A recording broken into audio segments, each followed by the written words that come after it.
Welcome back, everyone. We are two dudes talking 80s. I'm John. That's my buddy Lou over there. Hello. And we're going to talk about one of our favorite subjects today. We're actually going to talk about hair metal artists of the 80s. And there were a lot of them, and some good, some bad, some kind of so so. And we're just going to talk about some of our favorites. And, I'm going to let you lead it off, Lou. Like, when you think hair metal in the 80s, who do you think of?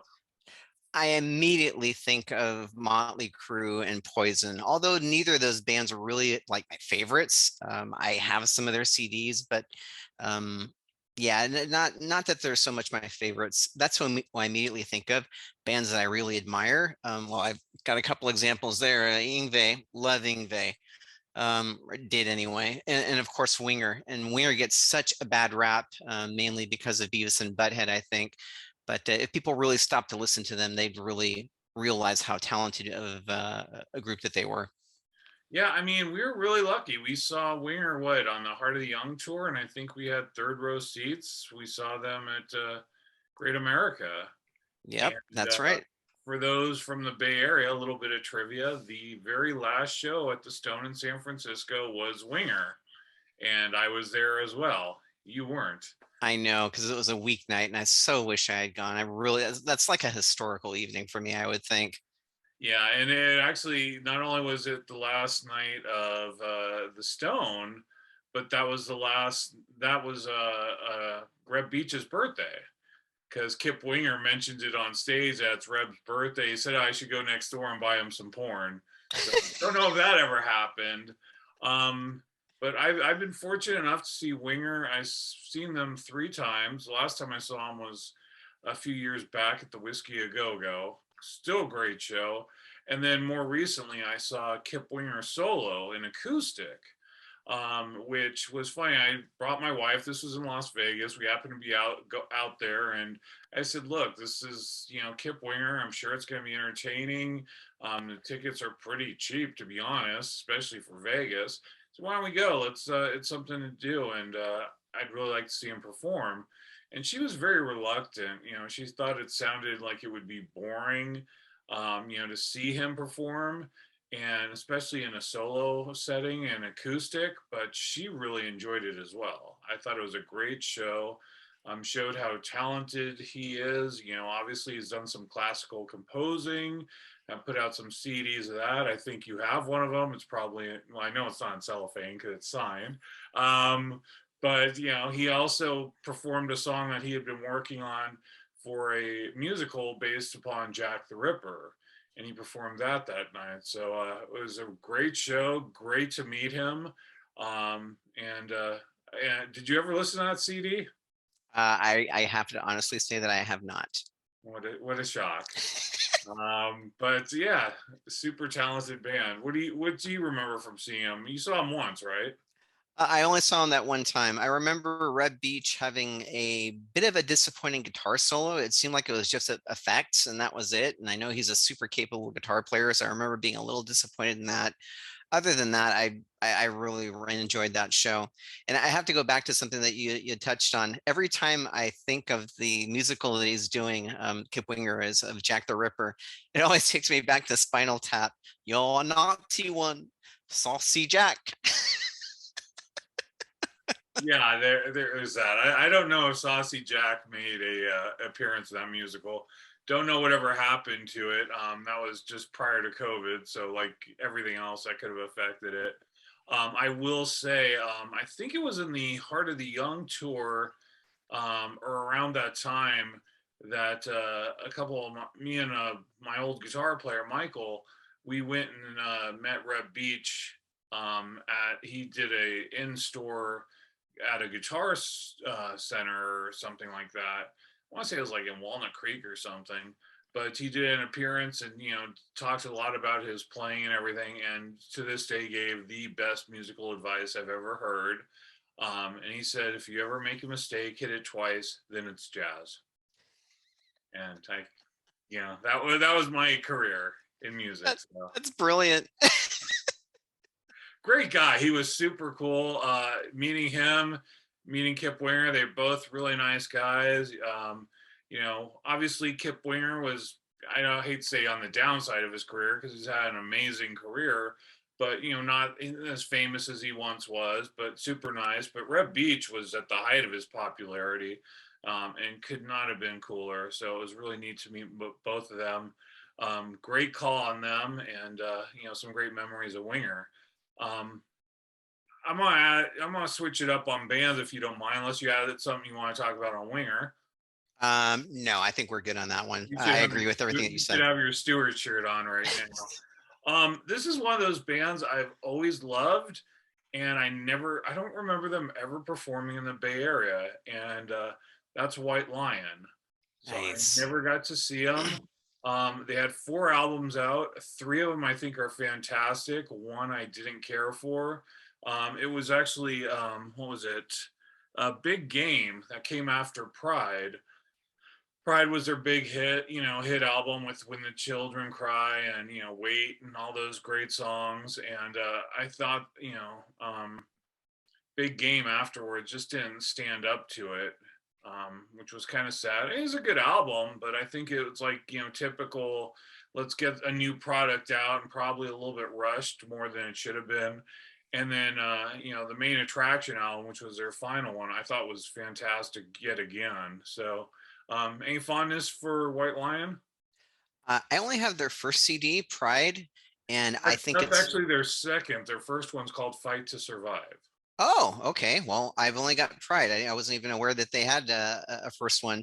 Well, I thought that I had the first one, obviously, but I wasn't aware that there was another one that wasn't the first one that you get it. Yeah, Anyway, it's clear as nothing. I'm digging the hole that much deeper. I'm just going to cut my losses here. So yes, Pride, I think, is a phenomenal album. Excellent, excellent. And unfortunately, I think that they sort of arrived to the scene a little late in the game. At least they got popular a little late in the game. I want to say it was in the late 80s that they started to really take off. And yeah, I think that they sort of fizzled out. And I think Winger probably suffered a little bit from that as well.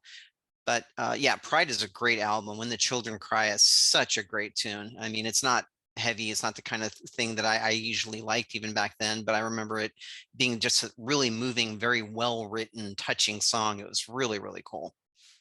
Yeah, I wish I had seen them perform live. I really wanted to. I did see Mike Tramp, the singer for White Lion, perform solo at the One Step Beyond shortly after he left White Lion. And I remember being very disappointed because I was like, okay, at least he's got to play 1 or 2 White Lion songs, right? And that'll make my night. He didn't play any. So, Wow. yeah, so it kind of sucked, and I wasn't really that impressed with his, the stuff he was doing. And I'll never forget these 2 guys in front of me. I think they were kind of drunk, and all they kept yelling was at the guitar players, like Vito Bratta, Vito Bratta, and you can tell the guys just like, oh, get these dudes out of my face, come on now. It's kind of sad because Vito Bratta, I think, was probably the closest in the sound, especially in the rhythms and stuff, to Eddie Van Halen. And from what I understand, he has some issue with his hands or his wrists and can't really play guitar for long periods. And has really never done anything musically outside of White Lion after they ended. So it's kind of sad. Would love That to is see very them come sad. back, but I don't think that's ever going to happen. So another hair metal band that I really enjoyed. I had no idea that he was having difficulties with his hands. That really sucks. I remember when they first came out, I that was one of the immediate similarities I picked out. It's like, oh, this guy's doing a lot of tapping like Eddie Van Halen. After you really listen to it, though, there are some distinct differences. It's not like he's a carbon copy of him. He definitely uses tapping a lot. But I did, they've each got their own distinct styles, in my opinion, anyway. Yeah, absolutely. And even his rhythm playing had a lot of similarities to that Van Halen sound. But again, with I don't think it. Some people might have dismissed it as a ripoff, but I thought he brought something different to it while still obviously acknowledging his Van Halen roots. Right, right. So, who else do you think about? You mentioned a couple. You mentioned Motley Crue to me. Have you ever seen Motley Crue perform? I've never seen Motley Crue, but I did mention Poison as well, and I sort of saw them. And let me explain that. So, a friend of mine and I, we Oh, back then I really wasn't too into Motley Crue, and a little bit, but not horribly. But I'm not even talking about Motley Crue here. Let me try that again. Yes, we don't edit these. All right, so let's try it again. It was actually a concert. It was Rat and Poison, and I was into Rat a little bit, but they weren't cool. They were considered posers, and because of that, is like I really wouldn't admit that I would listen to Rat very much, and I really didn't listen to Poison. And a friend of mine had tickets, and it was at the Oakland Coliseum. And he's all like, "Come on, let's just go. Let's do free tickets. Just let's go." And we went, and I think we got drunk or something. We just ended up walking around the stadium there, like for most of the night. Every once in a while, I'd peek into the concert to take a look, and I wasn't impressed, man. I remember the drum solo going on, and like he had a bunch of the drum pads, and it sounded more like a video game than anything else. It's like, yeah, this isn't cool. And we just kept walking around and didn't really watch the concert. I do wish we had stopped and watched the concert at this point. But I'm thinking you're wrong because didn't you see Poison a few years later, like in the 2000s? I could have I sworn. also saw them in 2000s. Yes. Okay, so you did see him. I saw them. Well, yes. I went to two of their concerts. I saw one. All right. Also didn't see them in their heyday. Didn't care for them. I saw them years later out here at the Gibson Amphitheater, and they were. It was a four-band bill, and we'll probably talk about one of the bands on that bill in a little bit. But yeah, I thought they were okay. I've never was really they were fun, kind of disposable, but it's never been something that I've been a huge fan of when we talk about Poison. It wasn't my thing. It's kind of funny because I saw the drummer the other day, Ricky Rocket, and he was driving next to me, and I'm in my Camaro and the top's down, and I think I was listening to Sirius XM's Totally 80s. I'm like, why couldn't it be a Poison song right now? Like this would be something to talk about, but it wasn't. But yeah, so I saw him driving around. He's got a personalized plate, so I knew it was him. But yeah, not a huge fan. But one of the bands that was on that bill I was talking about was a band that I wanted to discuss, and that's Cinderella. Yes. So, in all fairness, my old roommate Mark had night songs, and he played it to death. So I kind of got a little sick of it. And he also had the second album, which name is escaping me right now. Long Cold Winter, right? That sounds right, but I don't know.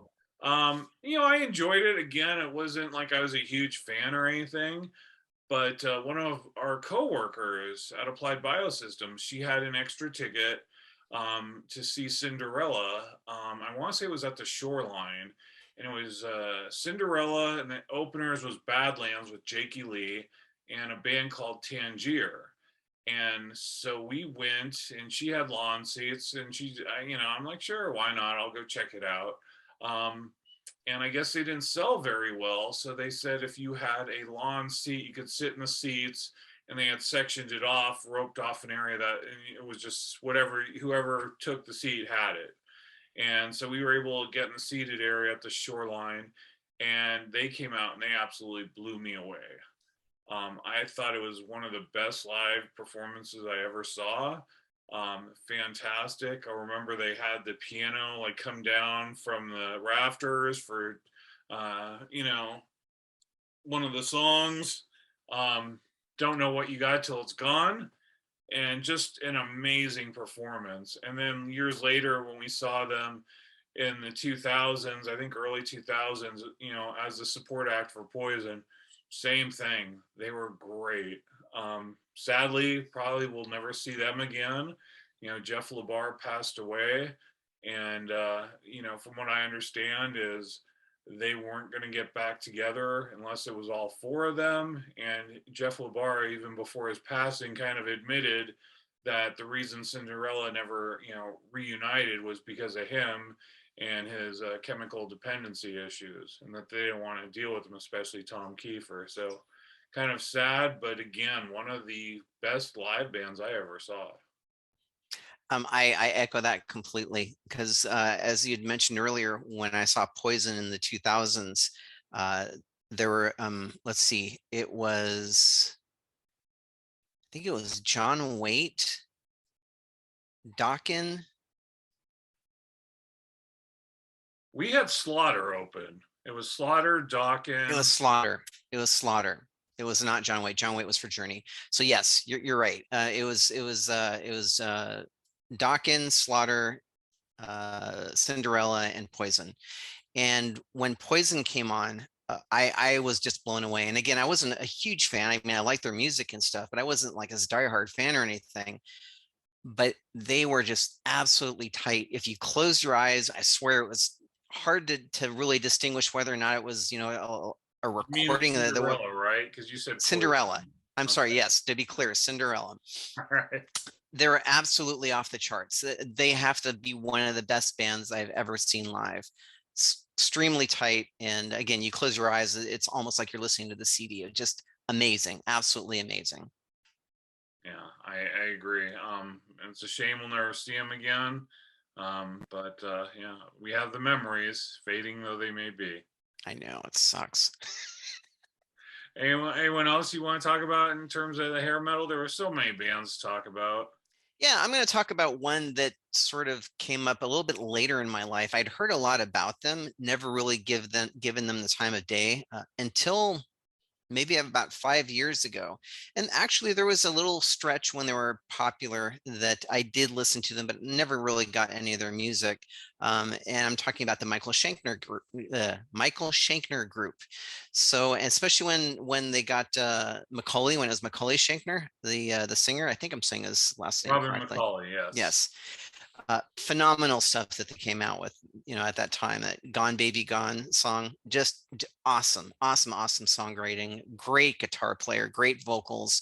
And yeah, they were definitely somebody I got into later, after the whole 80s thing had died down, but phenomenal band. I agree. I saw the Michael Schenker experience a few years back, and he had like all the singers, including Robin McCauley, performing, and it was incredible. I guess, yeah, I don't really consider Michael Schenker, the Michael Schenker group, a hair metal band, but I think I would agree when it became Macaulay Schenker that probably is more accurate because they definitely were going for that sound. And Michael Schenker, UFO, Scorpions, MSG, phenomenal. I'll never forget going to see UFO when they reunited the original band, or the classic lineup. Let's say that.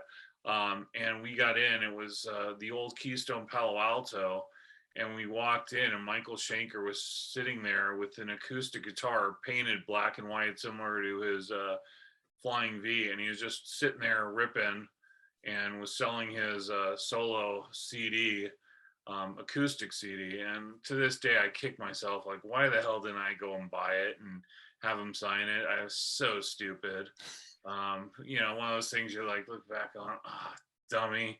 But yeah, it was just to sit there and be right in front of him, and he's ripping it up, and amazing, amazing band.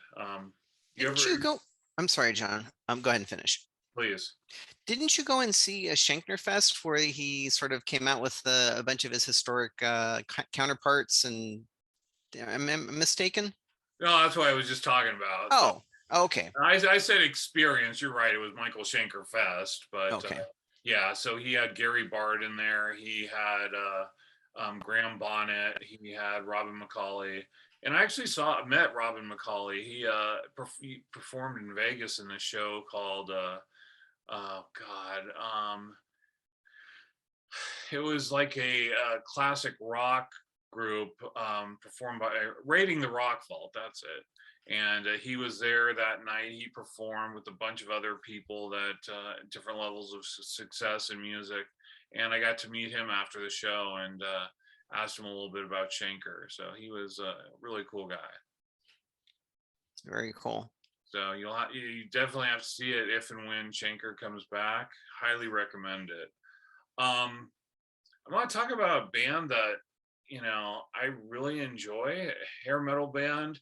Never got to see them live. I don't know why. Probably have the opportunities, but that's Warrant. Okay. And I to me the sad part is most people think of Warrant and they think of Cherry Pie, and I cannot stand that song. But if you look at especially the second album, which I really enjoy, there was just so much great stuff on it. And they were similar to Winger, though I don't think they were anywhere near that level of musicianship.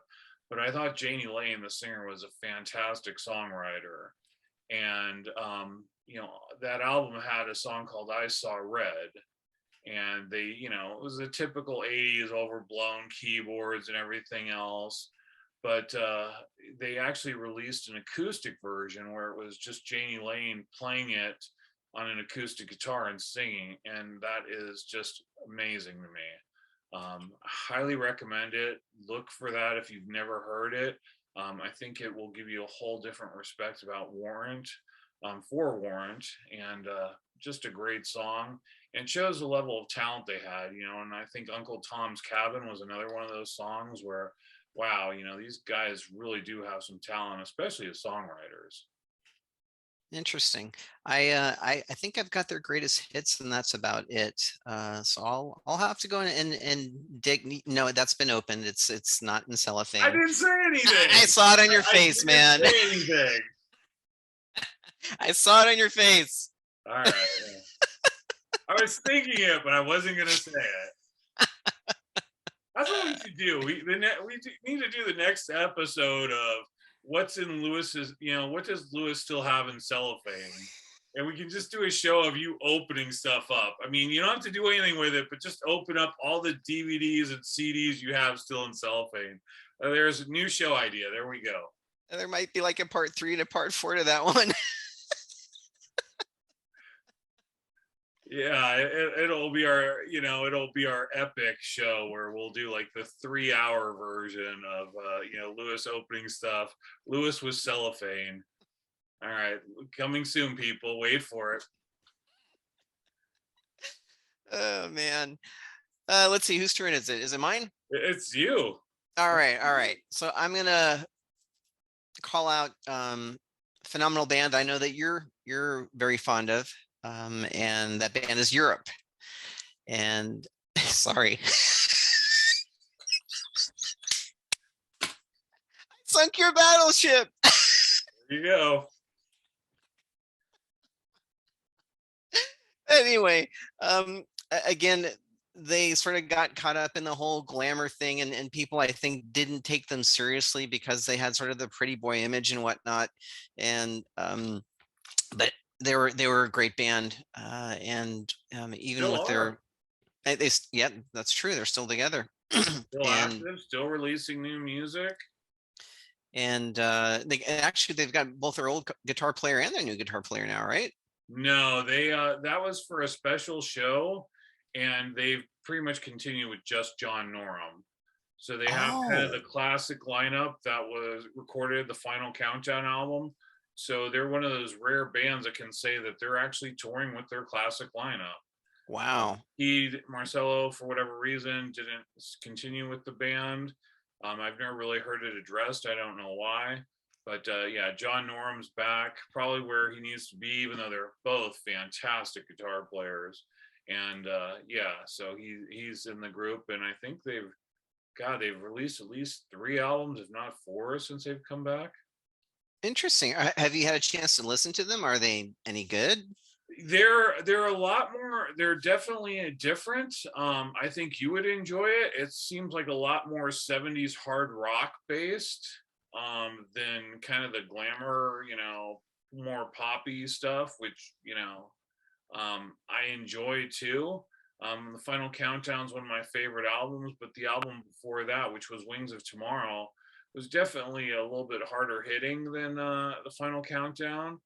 And that's another one of those albums that's absolutely fantastic. I mean, so obviously they became more popular and kind of went into that hair metal realm. But if you listen to stuff now, it's definitely more 70s hard rock based, and they've got a lot of really good stuff. I have like 2 or 3 of their albums that they've done since they reunited. I'll have to check that out. That sounds pretty neat. I'd send you one, but we all know what'll happen, right? Lewis and the Unwrapping of Cellophane. So, um, you've never seen them live though, have you? I never did. I never did. I was lucky enough. I saw them. I'll never forget. I was, a huge fan. I had already, like I said, I had their first two albums, got the Final Countdown. It was like right around when I graduated high school. And we went for our graduation gift. My parents sent me to Hawaii. And I remember going crazy because I just wanted to hear the Final Countdown so bad. So I went to a record store in Hawaii and actually bought the cassette. And it was super expensive to buy a cassette in Hawaii back in those days. I mean, now it wouldn't be that big of a deal, but when you're 18 years old and don't have a job, it was super expensive. So I bought that, was listening it, on the trip in my Walkman. And I remember a while later, I came back and I was watching MTV, probably the last time I watched MTV. And I'll never forget this. Kurt Loder comes on. He goes, "The countdown is, however, whatever days he said." And he goes, "That's the countdown until Europe plays their first ever show in America." And I'm thinking, okay, where in LA or where in New York are they going to perform? And he said, Europe will be performing their first show in America at the Warfield Theater in San Francisco. And I'm like, huh? And needless to say, I went out and bought tickets. Me and a couple of my band members went. And again, fantastic show we've talked about before. That was a great show. I think a couple years later, I saw them open for Def Leppard at the Shoreline Amphitheater on this, on the Out of This World tour. Another fantastic show. We went crazy for them, and I thought they blew Def Leppard off the stage. And I've seen them a few times since, when they kind of had a reawakening with that Geico commercial. They came back to the US, and I saw them like two nights in a row. I think the first night I had the second row, and first night I had the second row, the second night I had the third row. And Wow. the second night was at the Saban Theater in Beverly Hills. My wife went with me to that concert. We met the band, and between the second and third row, there was a walkway. And during one of the songs, Joey Tempest walked through this area, right in front of the crowd, and stopped. And my wife, much to my chagrin, just grabbed him and starts hugging him. And I'm like, I'm right here, right here. He went by and high-fived me. I'm like, what? You just, felt up my wife and now you're high-fiving me? That's a little awkward, dude. But yeah, super great band. One of my all-time favorites, probably my all-time favorite band. And I think an excellent choice. If you ever get a chance, you need to go see them, even if it's on a weeknight. Excellent. I'll definitely remember that. All right. Well, if you don't mind, I'm gonna close this one out with my last, band I want to talk about for the hair metal. Another one that I think is severely underrated, and that's Dokken. Always been a fan. I think George Lynch is a phenomenal, phenomenal guitar player. I think the band is much more talented than Don Dokken, who they're named after, the singer. I think he's far and away the weakest part of the band. I'll never forget if you ever saw the video when they did the song Stars, Hearing did the song Stars, and Ronnie Dio was kind of like telling him, like, dude, kind of rough it up a little bit. It sounded a little wimpy. This is a heavy subject. And, like he wasn't telling, Ronnie James Dio wasn't telling that to Rob Halford. He wasn't telling that to Jeff Tate, but he had to tell Don Dokken how to sing the song. I think that speaks kind of volumes. And you hear him now, and it's just like, oh, dude, give it up. It's awful. But they were a really great band, had a lot of great songs. I said were because, like I said, if you listen to them now, it's only Don Dokken now. That's the original, and he's horrible. But I actually saw them open for Dio. I think they were on the Under Lock and Key tour, and it was Dio on the Sacred Heart, and that was one of the better Nice. shows I ever saw. But again, George Lynch blew me away, and I saw him again, like you said, in that Poison Cinderella tour, and just thought, oh yeah, okay. I mean, the guitarist was good, don't get me wrong, but there's certainly no replacing George Lynch in that band, in my opinion. It was Reb Beach that played guitar for him, wasn't it? Whoops. Yeah, sorry, Reb. Dan Winger. No, Reb is no longer, but he was that for that show, and you are right.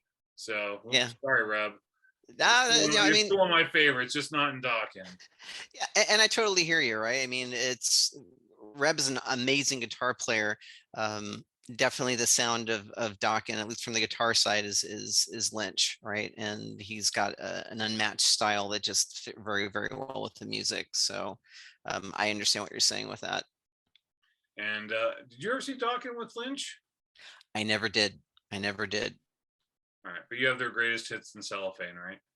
No, I've actually got a few of their CD. I don't have their greatest hits. I have a few of their different CDs. Under Lock and Key is probably one of my favorite CDs.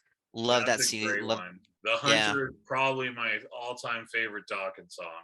yeah, yeah. It's that song is just full. I'm sorry, that album is full of amazing music, and it's just very, very well produced. And that's probably my favorite album of theirs. Very cool. Well, before we sign off, is there anything else you want to bring up?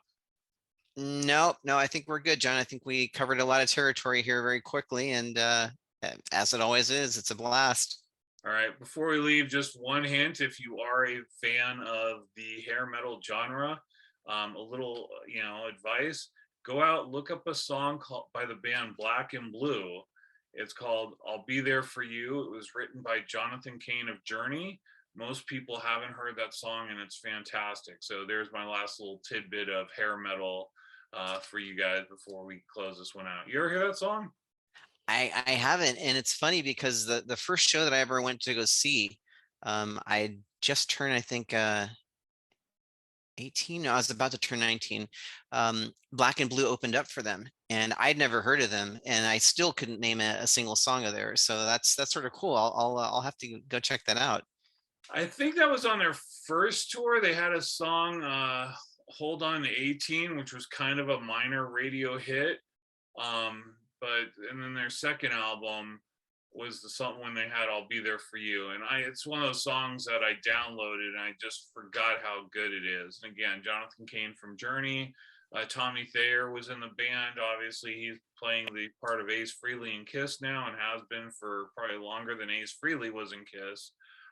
So there's a little bit of Kiss Black and Blue history there, and I think they toured together. But reach out, look for that song. You won't be disappointed. And if there's any of the hair metal bands that we forgot to talk about, there's a lot. And sorry, Motley Crue, but there's a lot of bands, and we should have mentioned, and maybe we'll do a sequel to it. But we don't want to keep this going too long. As always, thanks to my partner in crime, Lou, for this. If you guys have any comments, questions, ideas, please leave them for us. We'd love to hear them. And then be on the lookout for the next episode, which is going to be Lewis opening his CDs and DVDs, and we'll call it the cellophane issue. Lou, sign us off, brother. Peace out. Thank you, guys.